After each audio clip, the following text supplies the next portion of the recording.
തൽക്കാലം നമുക്ക് പെട്ടെന്ന് കുഞ്ഞിനെ പിടിച്ചുകൊണ്ടുവരാൻ കഴിയില്ല.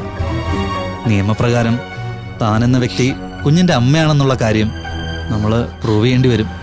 അങ്ങനെയാണ് പ്രകാശ് വക്കീൽ പറഞ്ഞത്. അതിന് എത്ര സമയമെടുക്കും? 1-2 ദിവസം കൊണ്ട് നമുക്കത് ശരിയാക്കാൻ കഴിയും. അങ്ങനെയെങ്കിൽ നമുക്ക് അങ്ങോട്ട് പോവാം.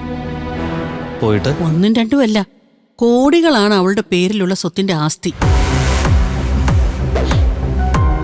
വസുധ അവള് നമ്മുടെ വീട്ടിലേക്ക് വരാന്ന് പറഞ്ഞു. ഇല്ല, പക്ഷെ അവളെ നമ്മൾ വരുത്തും. അതിനാ ചെറുക്കനെ സനീഷ് വീട്ടിലേക്ക് കൊണ്ടുവന്നിട്ടുണ്ട്. ആ കൊച്ചിനെ കാണാതെ അവള് നിൽക്കില്ല.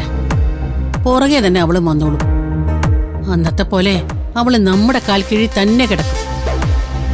ആ സ്വത്തുക്കൾ മുഴുവൻ നമ്മൾ തന്നെ അനുഭവിക്കും. കുഞ്ഞിനെ പിടിച്ചോണ്ട് വന്നാൽ പുറകെ തന്നെ വസുദേവൻ വരുമെന്ന പ്രതീക്ഷയാവൂല്ലേ? അവളെ എന്റെ ഭാര്യ തന്നെയാ ഇപ്പോഴും.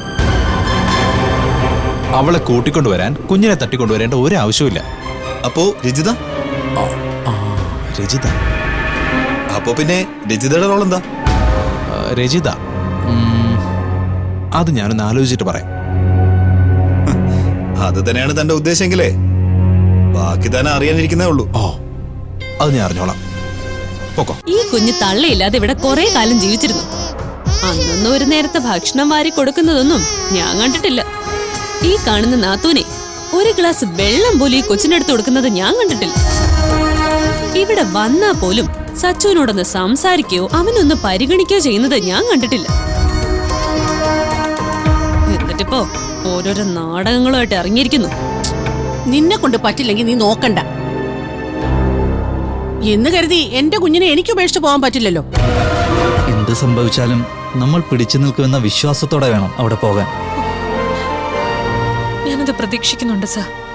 എന്തായാലും ഓനെ ഞാൻ അയാൾക്ക് വിട്ടുകൊടുക്കില്ല. എത്ര കഷ്ടപ്പെടേണ്ടി വന്നാലും എന്റെ കുഞ്ഞിനെ അവിടെ തനിച്ചാവാൻ ഞാൻ സമ്മതിക്കില്ല. ഭാവി വധുവായി കണ്ട് മനസ്സിൽ താലോലിച്ചുകൊണ്ട് നടന്നവളുടെ ഇപ്പോഴത്തെ ദയനീയമായ അവസ്ഥ അവളെ ബോധ്യപ്പെടുത്തുവാൻ ഉറച്ച് ദീപു.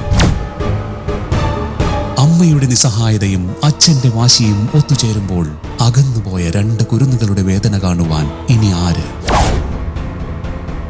നമുക്ക് സച്ചുട്ടന്റെ അടുത്തേക്ക് പോവാം. അവൻ എന്നെ കാണാതെ കരയുന്നുണ്ടായിരിക്കും. ഞാൻ അമ്മയോട് പോയിക്കോട്ടെ അച്ഛാ, പ്ലീസ്. കാണുക വസുധ തുടർന്നുള്ള ഭാഗങ്ങളിൽ.